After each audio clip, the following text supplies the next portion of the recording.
कल्लू अपने दादाजी के साथ रहता था। कल्लू बहुत ही काला था, इसीलिए उसके दादाजी ने उसका नाम कल्लू रखा था। पर अब सभी बच्चे उसे उसके कालेपन के लिए चिढ़ाते थे। क्या मैं भी तुम्हारे साथ खेल सकता हूँ? नहीं, हम काले लोगों को नहीं खिलाते। कालिया कहीं का, काला कालिया। बच्चे उसे अक्सर चिढ़ाया करते थे, इसलिए वो अक्सर अपने दादाजी के साथ ही रहता था। कल्लू के दादाजी की एक पोल्ट्री थी, जहाँ वो मुर्गियाँ पाला करते थे। दादाजी, मैं इतना काला क्यों हूँ? क्योंकि मैं भी काला हूँ। लेकिन सभी लोग मुझे चिढ़ाते हैं। चिढ़ाने दो, क्या फर्क पड़ता है, तुम तो मेरे लाडले हो। लेकिन कोई मुझसे बात भी नहीं करता। मैं हूं ना, तुम मुझसे बात कर लो। अच्छा, अब मेरी बात सुनो, मैं दूसरे गांव जा रहा हूं। तुम सभी मुर्गियों का अच्छे से ख्याल रखना और पोल्ट्री भी साफ कर देना। मैं कल दोपहर तक वापस आ जाऊंगा। ठीक है दादाजी। कल्लू के दादाजी चले गए और कल्लू अपनी मुर्गियों का ख्याल रखने लगा। कुछ देर बाद वो बोर हो गया और वहीं पेड़ के पास बैठ गया। ये मुर्गियां भी गोरी हैं, सिर्फ मैं ही काला हूँ। पता नहीं भगवान ने सिर्फ मुझे ही काला क्यों बनाया है। मैं भी काली हूँ। कौन बोला? क्या तुम मुझे सुन सकते हो? लेकिन तुम हो कहाँ? तभी एक कौवा कल्लू के सामने आया। ये मैं हूँ। अरे वाह, तुम मुझे सुन सकते हो। कल्लू ने अपनी आंखें मली और अपने आप को चोटी काटी। अरे ये सच है, मैं कोई आम कौवी नहीं हूँ। मैं श्रापित कौवी हूँ। मुझे एक ऋषि ने श्राप दिया था, जिससे मैं एक लड़की से एक कौवी बन गई। लेकिन मैं ही क्यों तुम्हें सुन सकता हूँ? क्योंकि तुम एक नेक दिल इंसान हो। मुझे उस साधु ने कहा था कि मुझे एक नेक दिल इंसान सुन पाएगा, और अगर मैं उसकी मदद कर दूं, तो मैं वापस लड़की बन जाऊंगी। इसीलिए अब मैं तुम्हारी मदद करूंगी। लेकिन तुम मेरी क्या मदद करोगी? कुछ भी, जो तुम चाहो। तुम बताओ, मैं तुम्हारी क्या मदद करूं? एक काम करो, मेरी पोल्ट्री साफ कर दो। ठीक है, अभी लो। कौवी ने उड़ उड़कर सारा कचरा एक जगह जमा कर दिया। लो, हो गया। लेकिन मैं इंसान क्यों नहीं बनी? पता नहीं, शायद तुम्हें कुछ और करना चाहिए, जैसे मेरे लिए खाना लाना। ठीक है, अभी लाई। कौवी ने कल्लू के लिए बहुत सारे फल लाए। अब भी कुछ नहीं हुआ। अब क्या करूं? पता नहीं, सोचते हैं। दोनों सोचते रहे, लेकिन उन्हें कोई उपाय नहीं मिला। और फिर रात होने पर कल्लू वहीं पोल्ट्री में सो गया। कौवी भी सो गई। सुबह 4 बजे के करीब कौवी उठी और तालाब की ओर उड़ने लगी। कौवी ने देखा कि एक छोटी सी बच्ची तालाब में डूब रही थी। बचाओ! बचाओ हमें! बचाओ! कौवी उड़कर कल्लू के पास गई। उठो कल्लू, उठो! वहाँ तालाब में एक बच्ची डूब रही है, बचाओ उसे। कल्लू उठा और कौवे के साथ तालाब की ओर दौड़ पड़ा। कल्लू तालाब में कूदा और उसने उस छोटी बच्ची की जान बचाई। शुक्रिया, आपका बहुत बहुत शुक्रिया। तुम इतनी सुबह यहाँ अकेले क्या कर रही हो? हम राजकुमारी हैं और सुबह सुबह सैनिकों की नजर से बचकर बाहर खेलने आए थे, लेकिन अंधेरे में हमारा पैर फिसला और हम तालाब में गिर गए। तुमने हमारी जान बचाई, तुम्हारा बहुत बहुत शुक्रिया। तभी राजकुमारी को ढूंढते हुए राजा और उनके सैनिक भी वहां पहुंच गए। राजकुमारी ने उन्हें सारी बातें बताई। तुमने हमारी बेटी की जान बचाई। हम तुम्हारा उपकार कभी नहीं भूल सकते। हम तुम्हारे आभारी हैं। ये तो मेरा फर्ज था महाराज। आज से हम तुम्हें ये गांव इनाम में दे रहे हैं। आज से तुम इस गांव के मंसूबदार हो। सारा गांव तुम्हें सलाम करेगा। ये सुनकर कल्लू बहुत खुश हुआ।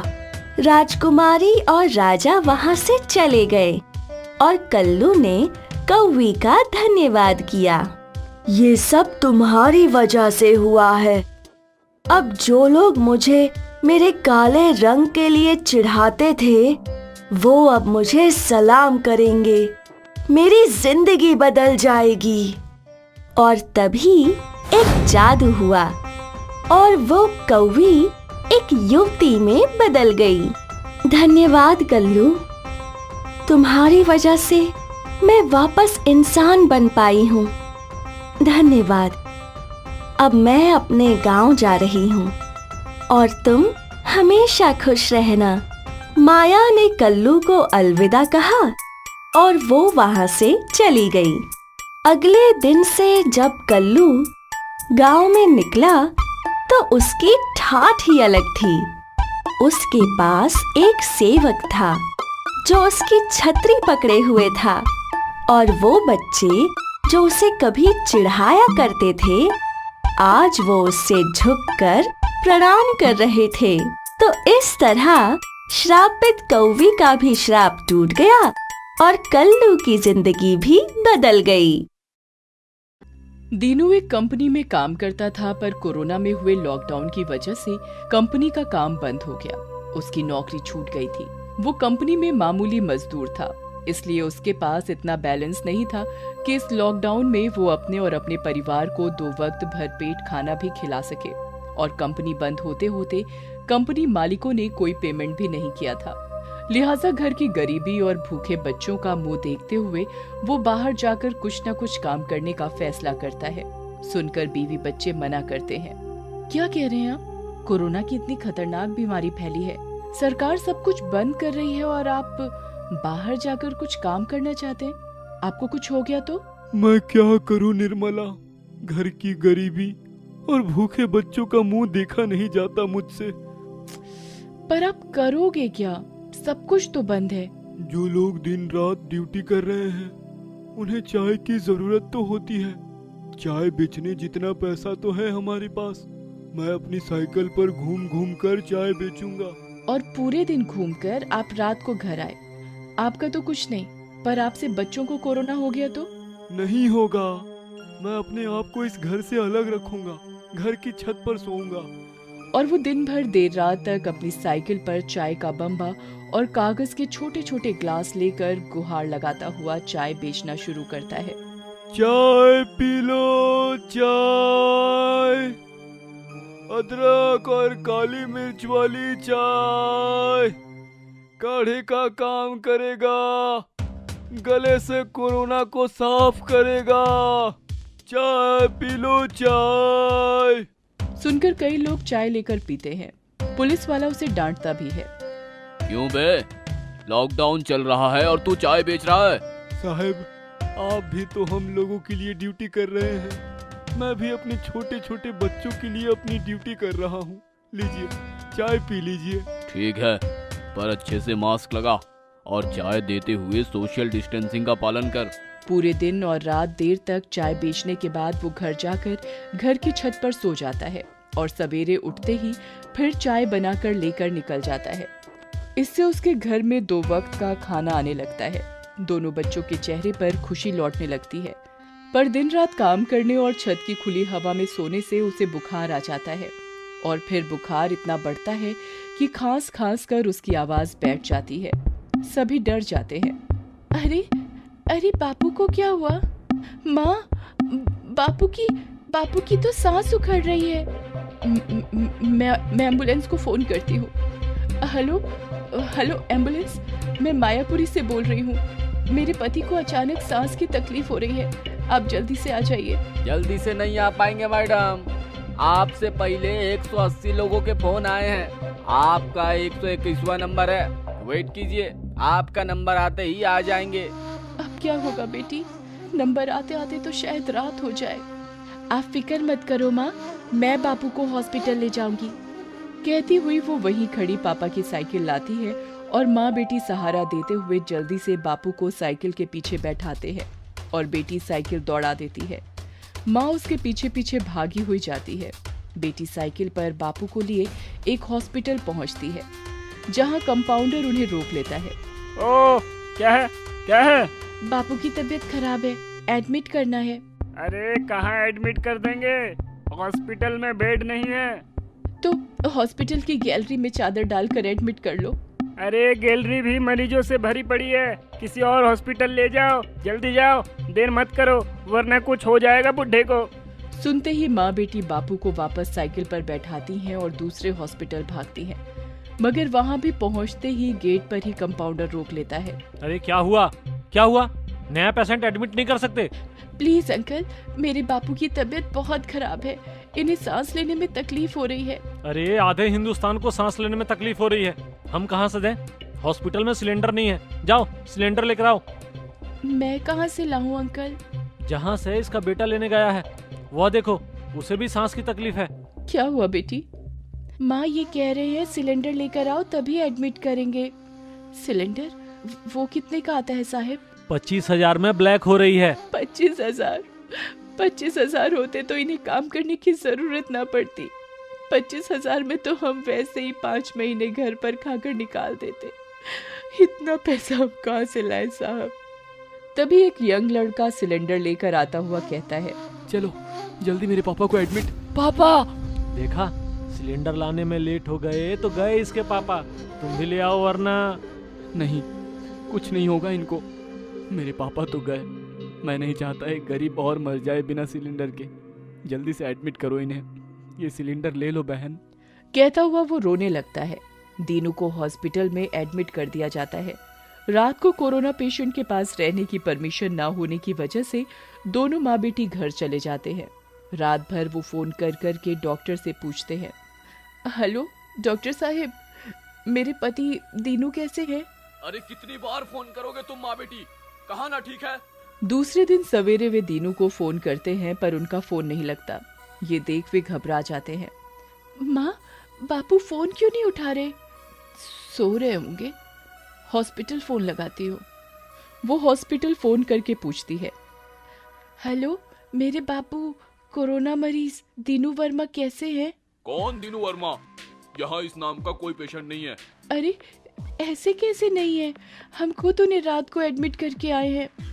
सुनकर बच्चा मासूम आवाज में पूछता है, मम्मी वो टीवी में दिखाते हैं ना, वैसा बापू को कुछ हो तो नहीं गया? सुनकर माँ और भी घबरा कर उसे सीने से लगा लेती है। वो हॉस्पिटल पहुँचते हैं तो उन्हें अंदर नहीं जाने दिया जाता है। माँ कहती है, ऐसा नहीं चलेगा, हमें सही जानकारी चाहिए। हाँ, अगर इलाज नहीं होता तो मेरे बापू को वापस कर दो। अरे भाई, वो पेशेंट यहाँ है ही नहीं, कैसे वापस कर दे? कहीं चले गए होंगे। ऐसे कैसे चले जाएंगे? कई पेशेंट ऐसे ही परिवार को तकलीफ ना हो इसलिए हॉस्पिटल से चुपचाप चले जाते हैं। अभी कुछ दिन पहले ही एक मरीज रेलवे ट्रैक पर मरा मिला था। नहीं डॉक्टर साहब, मेरे बापू ऐसा नहीं कर सकते। ठीक है, हम पता करके बताते हैं, आप घर जाइए। दोनों माँ बेटी घर पर आकर बहुत रोती हैं। बापू कहाँ चले गए होंगे माँ? मासूम बेटा भी आकर उनसे लिपट कर रोने लगता है। तीनों एक दूसरे को लिपट कर रोते हैं। तभी उनका फोन बजता है। माँ, हॉस्पिटल से फोन, लगता है बापू का पता चल गया। हेलो डॉक्टर साहब, कहाँ है मेरे बापू? सॉरी बेटा, उनकी डेथ हो गई है। सुनते ही तीनों सन्नाटे में आ जाते हैं। पूरे घर में शांति छा जाती है। वे हॉस्पिटल पहुंचते हैं तो गेट पर ही कंपाउंडर कहता है, मिस्टर दिनू वर्मा ना, उनकी लाश भी बाकी लाशों के साथ पैक करके शमशान पहुंचा दी गई है। लाश अभी फ्यूनरल की वेटिंग में है। आप वहीं जाकर उनके अंतिम दर्शन कर सकते हैं। और वे वहीं जाकर उनका अंतिम दर्शन कराते हैं। घर आकर तीनों एक दूसरे से लिपट कर बहुत रोते हैं। अब हमारा क्या होगा? तुम्हारे बापू के बगैर कैसे मैं पालूंगी तुम दोनों को? रो मत माँ, आज से बापू की जगह मैं साइकिल पर चाय बेचने जाऊंगी।